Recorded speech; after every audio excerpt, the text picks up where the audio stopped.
while since I've been on the air because I've been busy doing a lot of farmers markets with Mosquito Be Gone because, you know, the valley's loaded with mosquitoes. So just give you a rundown, I'm at the Encino Market, One Generation, which serves a wonderful community of older adults and preschoolers. They do a whole program for underprivileged families that need help with childcare, and they integrate them with the adults, so it's really cool. So if you want to come by the market, it's on Sunday. I will be there next weekend. Tomorrow I'll be at the Toluca Lake Market, and I'm also a sponsor at the Warner Center Concerts in the Park, so please come by and visit. We have 4 more weekends before it's done, and while you're there, you're going to get to visit some of our wonderful elected officials, which we're going to be talking about those lovely human beings today on the show. One of those is going to be Jesse Gabriel, which actually he showed up for one concert. I was shocked I actually met him since I ran against him. It's the first time I've ever met him. You have Bob Blumenfeld, who's he's done with the city council, and he's actually been very positive and helpful with the group I have here tonight about how our laws in California are actually making a horrible problem for building in the San Fernando Valley. So I'm going to get started. I'm going to let each guest introduce themselves because I have 3 guests here. But what we're talking about is, you heard me talk about this a few months ago, about the Woodland Hills Golf Course is now trying to be developed by developers that are not even in the LA County area. I believe they're from Orange County. Is that right? So I'm going to start with our first guest. Collin, can you introduce yourself? Sure. Collin St Johns, and I'm a real estate broker. Live in the neighborhood, and I've been in the industry for 29 years. I think the development that's proposed is improper for the area. Okay, so this is the reason I'm asking is because you're a broker, and you'd be the kind of person that might say, "Hey, I'm all for this," because it means if they build condos, there's more sales, there's more whatever. I've worked for developers that do properly done master plan communities. Okay. Porter Ranch Development Company, Chappelle, Toll Brothers, they do it right. Okay. This is an infill development. This is perfect. And Allison? I'm Allison Char-Lumbus. I'm one of the board members of the Woodland Hills Neighborhood Collective. I mainly oversee the community engagement. Okay. My name is Jacqueline Sly. I'm another board member. I'm our secretary, so I get to be in charge of our website and some of our paperwork side of things. In my day job, I'm an engineer, so I really like numbers. And the reason I got involved with the community was I just saw an issue in an area where a lot of neighbors wanted to make their voices heard, but with technology, neighbors weren't sure how to do that. And I was really excited to bring other neighbors along for the ride when it came to in-person communication with our representatives, but also using the tools that are available with us. So I got involved and I went, and then Channel 7 News was there. I ended up on Channel 7 News. And I was really upset about it. I'm still very upset about it. I went with you to Jesse Gabriel's office, and Jesse Gabriel was not around. He was busy, and I'll never forget this. The staff said, "Well, you know, he's spending time with his children." I go, "Well, what do you think all these other parents are doing?" You know, and so I'm going to bring this up because this was something that I brought up in that office that I think is a huge issue with this development. We're all against the development for a plethora of reasons, which you guys are all going to explain.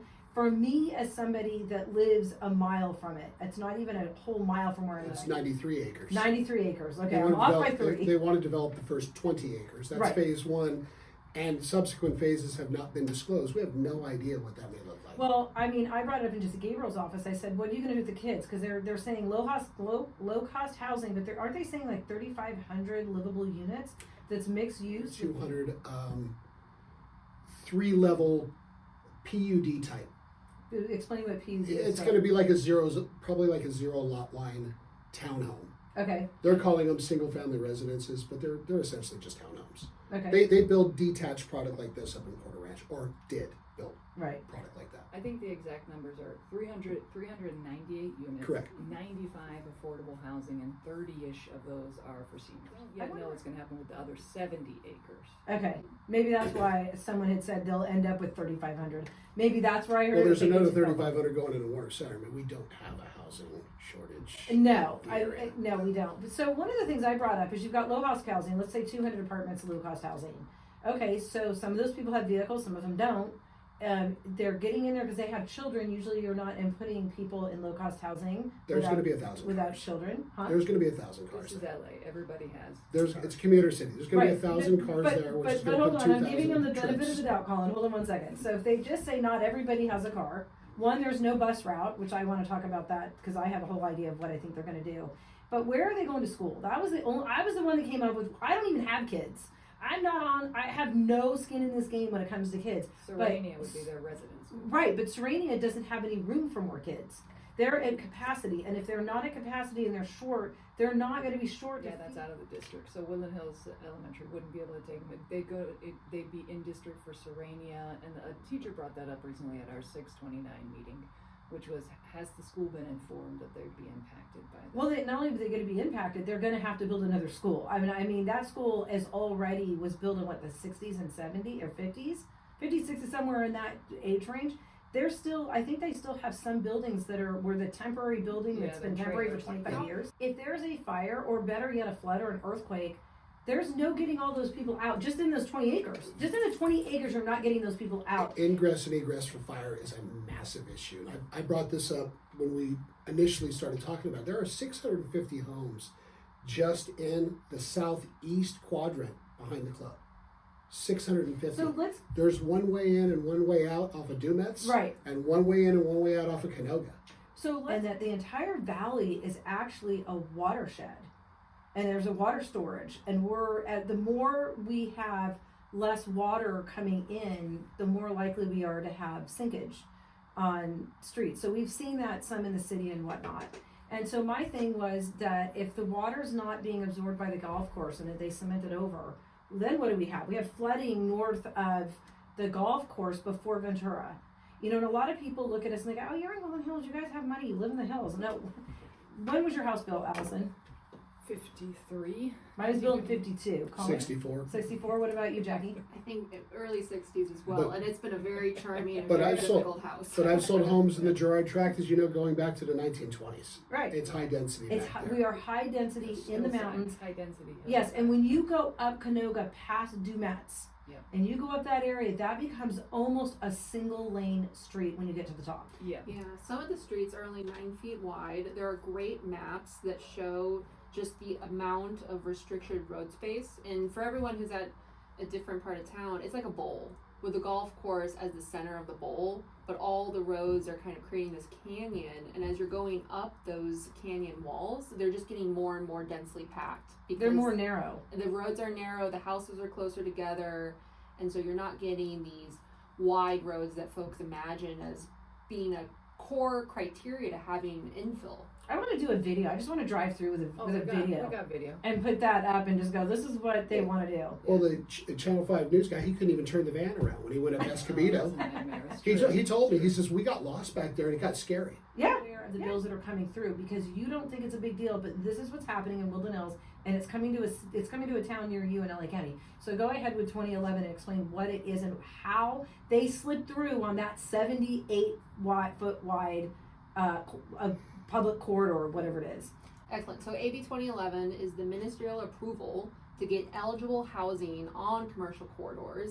And by changing the width of the commercial corridor, we went from having the bill's original intentions were when you're in like Fresno or these other abandoned commercial areas where you have all this great space, all this infrastructure, and it's being underutilized.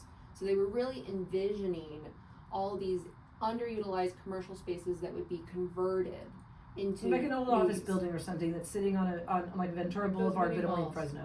Yeah, malls. Okay. Yeah, malls, mini like malls. Fry's Electronics on Canoga Avenue. Right. Yeah, there's lots of great candidates, even within LA County, to do these types of projects. And we're not against it. I think if you can take commercial space and convert it, if you can take an office building and convert it into a hospital or something or living space, sitting there. I'm all for it. So I just want to make it clear to people that we're not against you reutilizing property, but that's not the case here. Responsible development's responsible development. This is not it. Right. I just wanted to be very clear that no one sitting in this room is against it. I'm actually for it. I'd like to see some of our developers my whole life. Yeah, I would love to see. I'm pro development. Yeah, I would love to see some of it developed to help humanity and help our fellow, neighbors that are struggling or needing help. But this is not the case. But they tried to wrap this law around something that does not fit. So it's so important to look at the numbers because we've all just talked about the intention of this. We've talked about commercial corridors. But by pinning a number to the definition of the width of commercial corridor instead of all these other characteristics that define commercial, now you're suddenly creating a loophole where someone else can come in and look at a street like ours and say it qualifies by width. It doesn't matter that it doesn't have any of these other features. Which would be what? Give us an example. So bus line. Yeah, bus line, the presence of permitted parking, the presence of commercial Office buildings, services.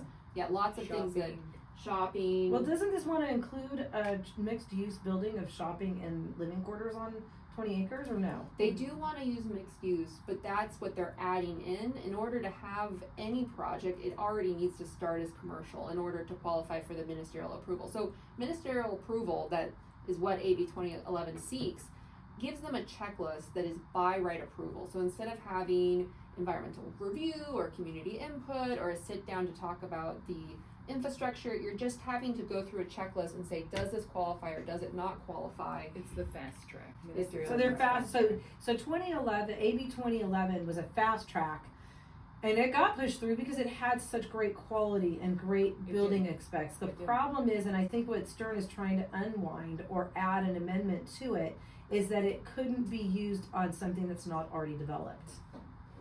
There's a series of other laws that have already been written to couple with it, including AB 2243. One of the challenges here for us is to decouple and unwind all of these laws that stack and add new qualifications, new checklists. It's the density bonuses, it's the affordable housing, it's the senior housing, just like our spaghetti streets. This is a spaghetti law. It's all tangled up. It's hard to identify which loopholes is being used on which day. So it's a bit of a mess, and it's clearly moved away from the original, positive intention that the bill writers had. And what that means then is because it goes through ministerial, right, it then doesn't have that sequel process. Okay, so explain ministerial to our you guys have been doing this. These people have no idea. Yeah, sorry. So ministerial is that fast track as Okay. opposed to the full review. So if we're to go through the full review, not the ministerial, so full review is discretionary, right? If we were to go through the full review, then we would have the sequel process, which would mean we'd look at the infrastructure, we'd look at the aquifer, we'd look at impact on habitat for endangered species, we'd look at sewage systems, we'd look at what happens when they tear up the golf course because of pesticide use. Schools, we'd look at ingress, egress, we'd look at all of that. Okay. But we're not looking at that because it's going through ministerial. Yeah, that's the heartbreaking thing. We've now had two really big community events. St. Mel's Church hosted us for the one on December 12th, like you were talking about, and we've now also done one closer to the proposed site at the Woodland Hills Community Church, a smaller church, that was on 629. At both of those events, the neighbors ask a ton of really good questions. Everyone wants to get educated, but largely they keep asking for that discretionary review.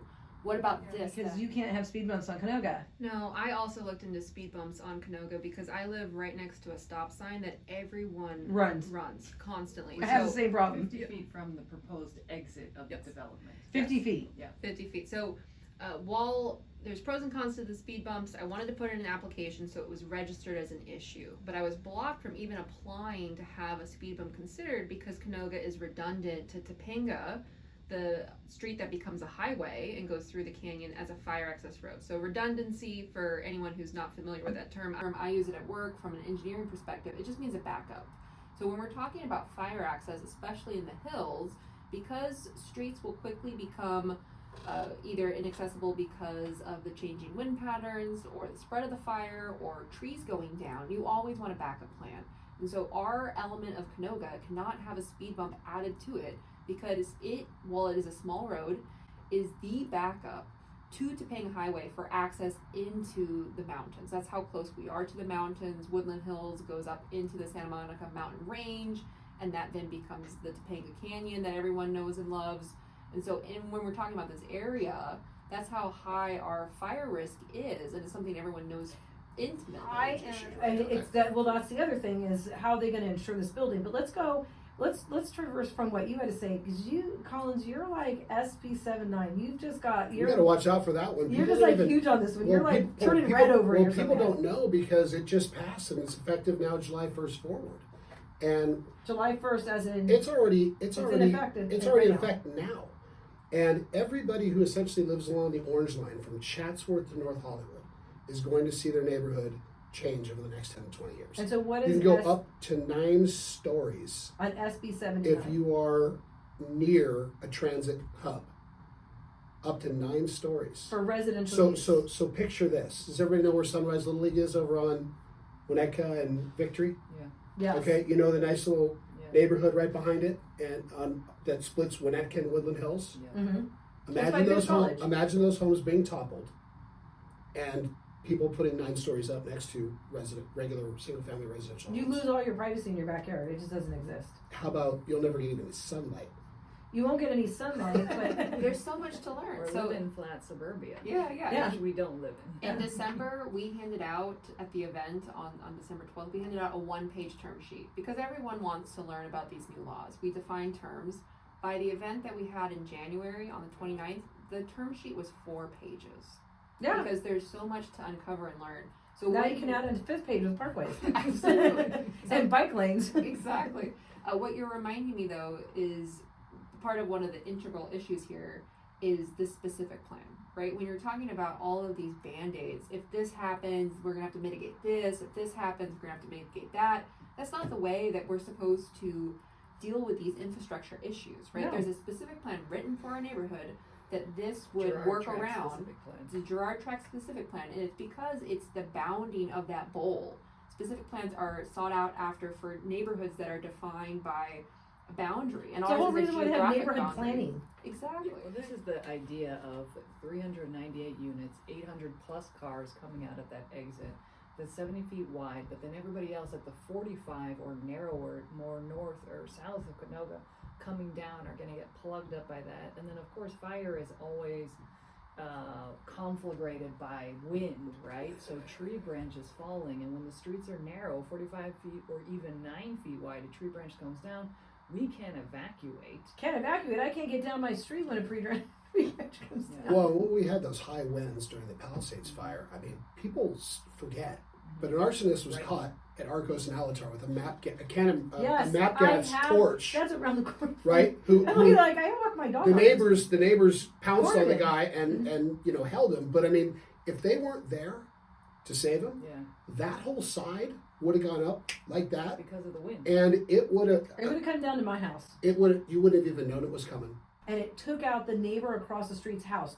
It was huge. It was like That's how 4 tall feet it in is. diameter. It was so tall it took out the neighbor across the street. We had no electricity for 3 days.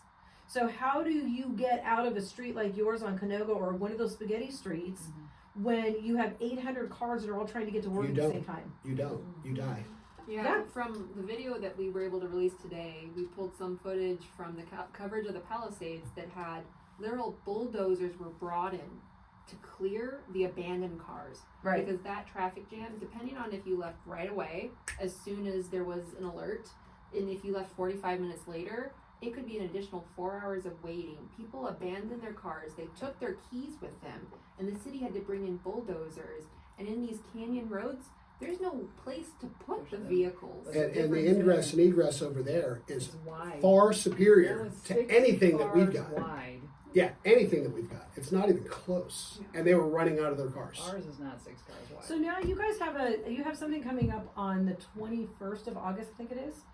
It is the deadline. So what is this deadline? So the city's got to respond to the developer's most recent package of materials. In this review process, the developer initially brought out materials. Those were reviewed against the ministerial checklist, and the application wasn't complete. So originally, back in the winter, the city came back and said, this is not complete, it's incomplete, it's non-consistent, and it's not compliant. And the developer was given an opportunity to reapply with additional materials. That process has now happened several times, and where we are now, the developer's most recent letter has said, you guys really have to stop asking for this additional material. Stop taking bites at the apple, is what they, as they Who put said it. this? The developer's Developer. lawyers. They They're said, allowed to keep submitting, but Yeah. the developer's like, hey, cities, stop asking us for things. So they're telling the city to stand down. Yeah, that's Or- what the Correct. lawyer letter said. And they don't even live in LA County. Tails wagging the dog. Yeah, no kidding. That's a double tail wagging a dog. Yeah, I love the dog metaphor. So coming up on the 21st is when the city the city planning department will need to weigh in on this ministerial approval and decide, is this a compliant application? It's a Now- it's a big one. And for how us. does the city, where's it, I mean, you have Karen Bass is on your side, you've got some council people on your side. You gave me a funny look, Allison, like, oh, I don't know about that. Well, yes, she's on our side, and our council member Bob Blumenfield's been very involved. But again, their rights have been, their involvement in this, their tools, as Bob would say, have been taken away because the state is telling them they have to fast track. And the best part is the state representatives tell us to go back to the city. Yeah. All right, so let's talk about It's your ping favorite. Let's talk about your favorite person because we have about 10 minutes left, Let's 8 talk minutes about left. Jesse Gabriel. Where's he been? Exactly. Where's he been? Well, when I ran into him at Warner Center, he just has to. When he's home, he's gone so much. He needs to spend time with his kids and his family. Yeah, so do we. I'm like, yeah, well, so does everybody else, and we're all spending a lot of time trying to figure out the crap you guys created. Exactly. Can we just say one thing? All of us are full-time working professionals, also trying to push this into a full review. Okay? Yeah. We're not doing this as like we work. We all work, right? And then at the same time, we have to understand things like the legislative schedule, which we only just learned a couple months ago because we've been so busy with everything else. But if Gabriel's office had told us, oh, by the way, if you wanted us to fix any laws, that would have to go in February. They did not mention that to us. We begged to meet with him several times before we finally had to meet at his office. Oh yeah, we literally showed up at his office. How many times did we request just to come in and have a conversation, and then we just had to show up? Well, but see, that's the other thing is that your elected officials are supposed to be available for you for comment, and instead you have to spend how many hundreds of thousands of dollars to fly into Sacramento to hopefully catch them in their office. I mean, we haven't done that, but yes, how many thousands of emails have we sent to try and get them to know? Well, but I think that's what people don't understand is that we're all residents. Yeah. We live in this neighborhood, and we we're all bought this full-time neighborhood. professionals. We can't fly into Sacramento. Yeah, yeah. And these new laws don't affect him where he lives, and they won't. Yeah. So what does he care? Well, when he's done with his office, I don't think he's even going to stay in Encino. Well, and I think that he may have, I think the thing that special interest in it anyway. that really disappoints me is that every time we talk about Gabriel to other people, they always go, he has a lot of influence in Sacramento. But lo and behold, he doesn't use that influence for us, despite us using all channels to get a hold of him. So his chief of staff has talked to us. He's actually given us an email. He'd like a document he'd like us to circulate to the base saying everything that they've done. And what they've done is they have made calls with no results. And what I told the chief of staff was, in my line of work, if my boss asks me to get something done and I make a call and there's no result, I don't get pat on the back. I don't get a promotion. I don't get a bonus. I eventually get fired if there's actually no action when somebody's asking. Well, but see, this is the problem is that when it comes to our elected officials, is that there's no accountability. There's no accountability, and who are they supposed to be accountable? Those of us that elected them. You work for us. You work for us. Jesse Gabriel should be answering the phone. He should be saying to you, this is what I can do. Instead, the feedback is, and I got this from somebody else, is that, well, my hands are tied. I can't do anything about it. The bill already passed. And by the time I get an addendum on it or a fix on it, you'll have missed the date of the emergency passing of it. Well, why didn't you go in there and push an emergency assembly? I mean, it doesn't take that many people for you to have say, listen, we need to get this done in my neighborhood. You know, this was an oversight when we signed this bill, when we wrote this bill. We need something done. If you have so much pull, then how is it that you didn't get that done? So what the rest of the state benefits from is the fact that we're here today. Bob has called us the canary in the coal mine. So even if we can't move the needle, we've been trying to sound the alarm that this is coming for all the hillside communities. And that's something we've tried to tell Jesse's office, tell the other state representatives, that this is not a single development issue, right? They say we don't weigh in on single projects. This is a set of problems that is going to slowly erode all of these very sensitive zones, these high fire severity zones, these ecologically sensitive zones. And we're hoping to both get attention for our issue, but also be the people sounding the alarm to help the others. And that's why it's a state issue, because it's the state's problem. You look at all these beautiful parklands that we have that are supposed to be there for us to enjoy the beauty, and pretty soon those are going to disappear too, because like you said, SB 79 is going to, it's on a blue line, a red line, or a brink line, or whatever line they're going to make this week.